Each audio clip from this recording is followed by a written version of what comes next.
تتوالى أزمات الرياضة التونسية ما بين العقوبات المعلنة من الوكالة العالمية لمكافحة المنشطات بسبب عدم الامتثال للمدونة العالمية، وتواصل مسلسل أزمة انتخابات الاتحاد التونسي لكرة القدم.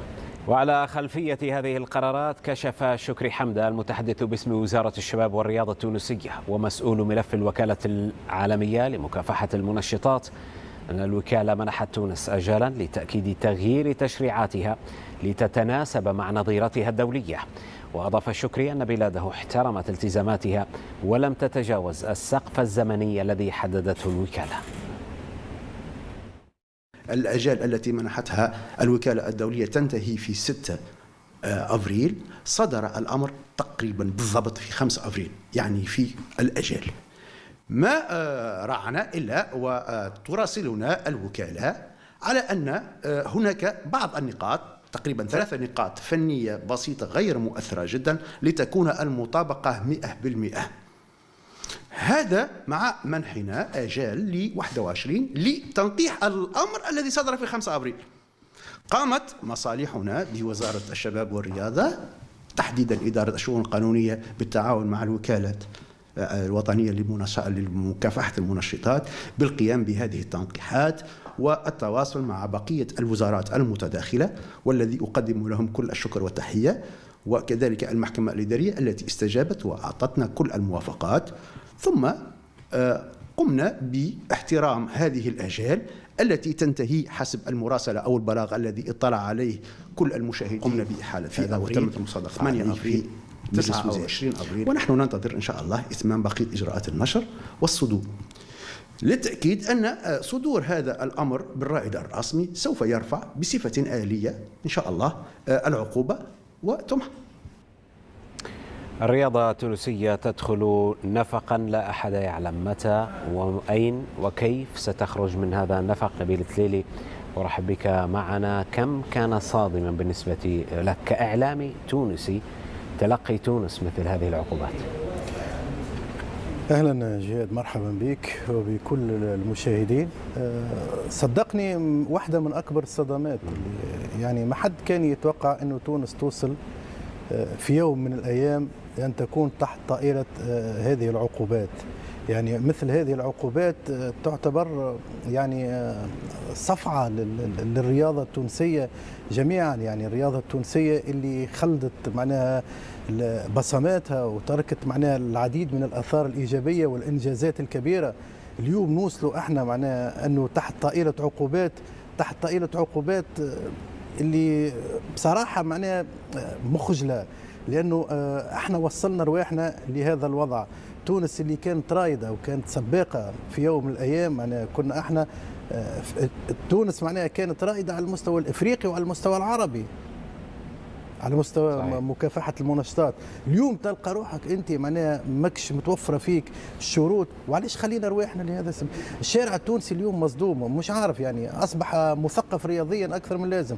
الكل يسأل الوادا شو هي، شو الوكالة الوطنية، شو مدى تأثيرها، شو الكل يسأل، وللحد الان ما فماش جواب مقنع، وما فماش جواب اللي يشفي الغليل، فماش بيان واضح كبير اللي يشفي الغليل الجماهير الرياضية التونسية. طيب، أتحول إلى تونس. ينضم إلينا من هناك فتحي المولي، المحامي والناقد الرياضي. فتحي، قبل أن ندخل في تفاصيل هذه الأزمة أريد أن أخذ منك تعليق على هذه العقوبات التي صدرت بحق تونس ومنع رفع العلم التونسي في الألعاب الأولمبية التي يعني باتت على الأبواب.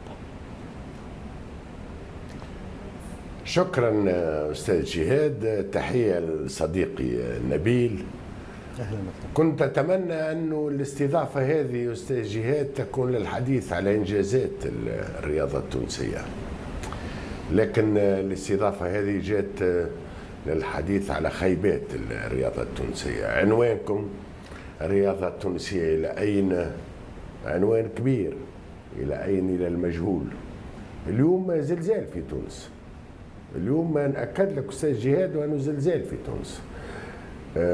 نمنا على عاصفة عدم قدرتنا على إنجاز انتخابات، وتنرجع للموضوع لاحقا بالنسبة لكرة القدم. وقمنا الصباح على زلزال، وأنه بسبب عدم ملائمة قوانيننا مع القوانين الدولية لن يرفع علم تونس، لن يقع سماع أو الاستماع للنشيد الوطني التونسي. ما هذا؟ إلى أين؟ إلى أين؟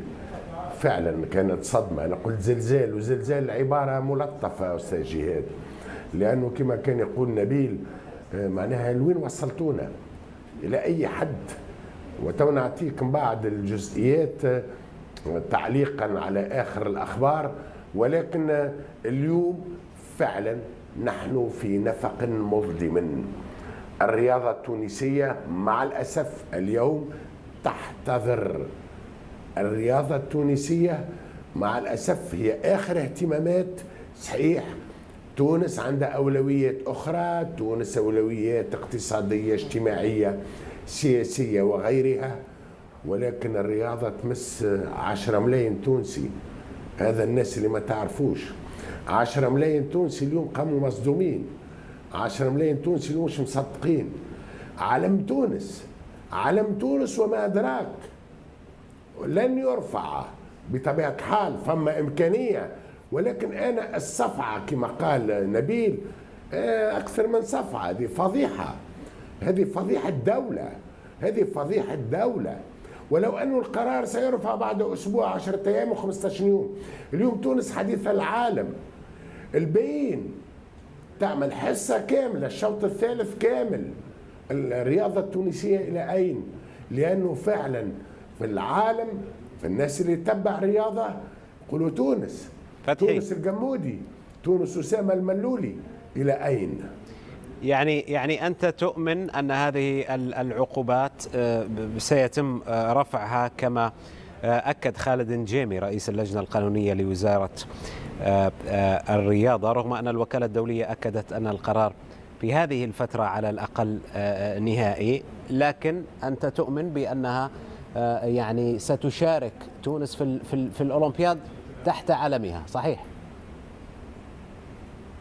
ستشارك تحت علمها وسيسمع النشيد الرسمي التونسي بفضل الله، لأنه الخطأ اللي وقعنا فيه مع الأسف أستاذ جهاد، احنا نعانيه في تونس وفي عديد البلدان ربما العربية من البيروقراطية. البيروقراطية كانت ربما يعاني منها المواطن التونسي. اليوم البيروقراطية التونسية تسببت لنا في فضيحة عالمية. ما معنى؟ علاش أنا أؤمن بأنه سيقع رفع هذا؟ لأنه تأخرنا.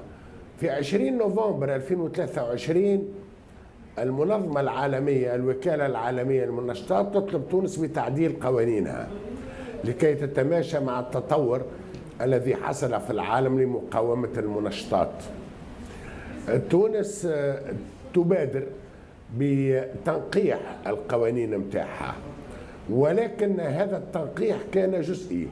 ما معنى؟ لأفسر بكل بساطة للمواطن العادي الذي يتابعنا. في 5 أبريل هبطت كل النصوص القانونية، ولكن كانت بها عيوب، بها نقائص. الأستاذ ممثل الوزارة سي شكري حمادة يقول أنها أخطاء بسيطة، 3 أخطاء بسيطة يمكن تداركها. أستاذي 3 أخطاء بسيطة تكلفت غالية، لأنه سمعة الرياضة التونسية في الميزان.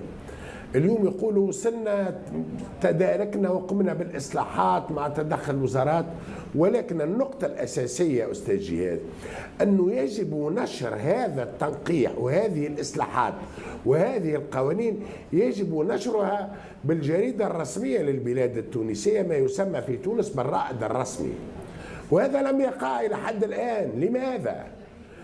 نهار 5 أبريل تعطيك مهلة ب21 يوم. ناس ما تلعبش راهم يا أستاذ جهاد، ناس 21 يوم مروا، 29 أبريل انتهى، حق هبطها في الرائد الرسمي. انت ما هبطتهاش. نهار 30 أبريل هبط لك العقوبة، ما يستناكش. علاش؟ توا الأسبوع القادم تهبط في الرائد الرسمي وترفع العقوبة، ولكن في الأثناء أستاذ جهاد سمعة الرياضة التونسية، سمعة تونس وقع على سف المس منها، لأنه وقع الحديث عن كون تونس معاقبة، وبالتالي صحيح. سيقع التدارك بعد أسبوع 10 أيام. ولكن كما يقال الوجيعة حصلت، الصدمة حصلت، وإن شاء الله الدرس نحفظه لاحقا. طيب حتى نتكلم بصراحة نبيل، نعم.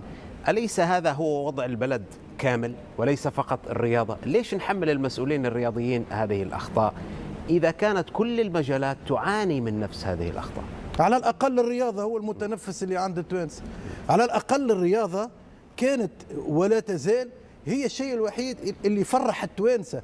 انت ما عندكش فكره لما المنتخب يفوز او امبارح ريال مدريد تلعب والناس تتفرج في يونس جابر، انت ما عندكش فكره معناها مدى علاقه الجماهير الرياضيه بكل ما يمس بتونس بطريقه مباشره او غير مباشره. كل شيء معناها الرياضه مهمه بشكل حتى قبل الاكل والشرب في تونس. معناها اعطيني انا المنتخب يفوز ومش مشكل، الماكلتي وشرابي ومش عارف من بعد يجي من بعد مش مشكل، اعطيني انا نفرح. الشيء اكثر شيء يفرح التوانسه ويفرح الجماهير التونسيه هو فوز منتخب. اليوم نلقاو رواحنا وصلنا للمستوى هذا، هذه فضيحة بأتم معنى الكلمة. فتحي، يعني لا أريد أن أدخل في تداعيات ومواضيع بعيدة عن الرياضة، لكن إذا كان الوضع العام كله يعاني وخطأ بسيط وسيتم تداركه خلال أيام كما قلت، لماذا نحمل أكثر مما يتحمل؟ والله سؤالك ممتاز أستاذ جهاد، وأنا قلت قبيلة وأنه مشاكل تونس كبيرة، مشاكل اجتماعية سياسية مالية اقتصادية وغيرها، وآخر اهتمامات السلطة التونسية ما بعد الثورة الحقيقة كانت الرياضة آخر الاهتمامات. ولكن أخطاء بسيطة.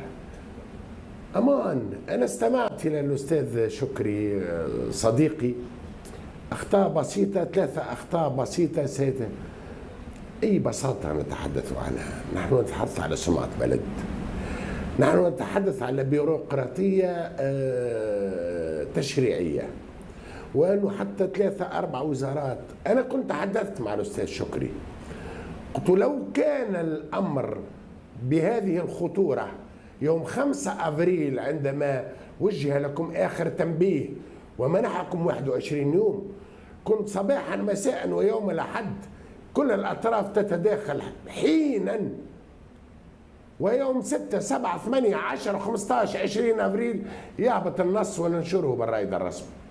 لماذا 21 يوم؟ احنا بلد واحد، كل الوزارات بحث بعضها، هذه من الأولويات.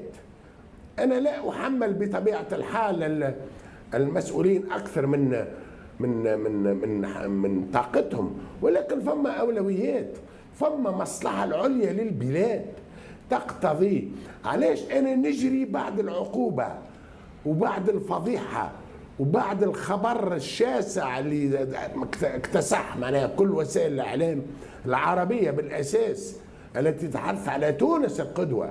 نعطيك معلومة أستاذ جهاد، في بالك مركز المنشطات بتونس منذ 20 سنة كان المركز الثاني في العالم العربي والإفريقي. إفريقيا كانوا التحاليل متاع الجابون وبوركينا فاسو ومصر والمغرب وغيرها يا اما جنوب افريقيا يا اما تونس. طيب لماذا وصلت الى هذا الحال يا فتحي؟ وصلت أستاذ جهاد لأنه كما قلت لك آخر اهتماماتنا الرياضة، لأنه فعلا اليوم مع الأسف وهذا نبكي، أنا نبكي على تونس، أنا نبكي لأني نحس لأنه ماناش عاطين الأولويات الكبيرة. راهو المجال الرياضي، راه فما مجال اقتصادي يهم 3 ملايين توانسة، مجال اجتماعي يهم 5 ملايين توانسة، والأخ نبيل حكاه. مجال الرياضي يهم 10 ملايين توانسة، يتبع المواطن التونسي كأي مواطن عربي. احنا شغوفين، نحبوا الرياضة، نحبوا الكورة، نحبوا بلداننا تنتصر وفرقنا تنتصر وعلمنا يرفع. وجيعة راهي تقول لي بالشهو يرجع العلم بعد أسبوع أو 10 أيام، لكن في الأثناء الصدمة كانت موجودة والزلزال حصل ولا الفضيحة حصلت، خليني نقولها الكلمة مثالش، أنا تونسي سنتدارك ذلك، نطمئن التوانسة سنتدارك ذلك، ولكن الوجيعة صعيب باش تتنحى. إن شاء الله أستاذ جهاد يكون درس للمسؤولين في تونس، راهو ألعبوا بكل شيء إلا بسمعة تونس، بعلم تونس، وبالنشيد الرسمي لتونس.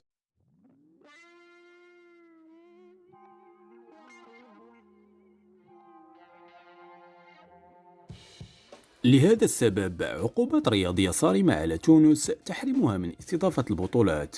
فرضت الوكالة العالمية لمكافحة المنشطات عقوبات رياضية صارمة على تونس، وتأتي عقوبة الوكالة العالمية نتيجة عدم امتثال السلطات الرياضية البلد الجار للمدونة العالمية لمكافحة المنشطات، وذلك في طرق وتحاليل كشف حالة تعاطي المنشطات. وبموجب هذه العقوبات ستحرم تونس من استضافة بطولات إقليمية أو قارية أو عالمية في أي من الاختصاصات الرياضية، ولن يرفع العلم التونسي في الألعاب الأولمبية والبارالمبية المقبلة في باريس خلال صيف 2024. ويشمل القرار أيضا إقصاء الممثلين التونسيين من إمكانية العمل في لجان أو مجالس إدارة الوكالة العالمية لمكافحة المنشطات طيلة فترة العقوبة. وتشترط الوكالة ذاتها عودة التزام البلاد بمعاييرها المتعلقة بمكافحة المنشطات، مؤكدة أن كل خرق لها تقابل عقوبات. وكذلك الوكالة قد منحت تونس وثلاث دول أخرى شهر نوفمبر الماضي مهلة 4 أشهر للامتثال لمعايير المدونة العالمية لمكافحة تعاطي المنشطات في الرياضة.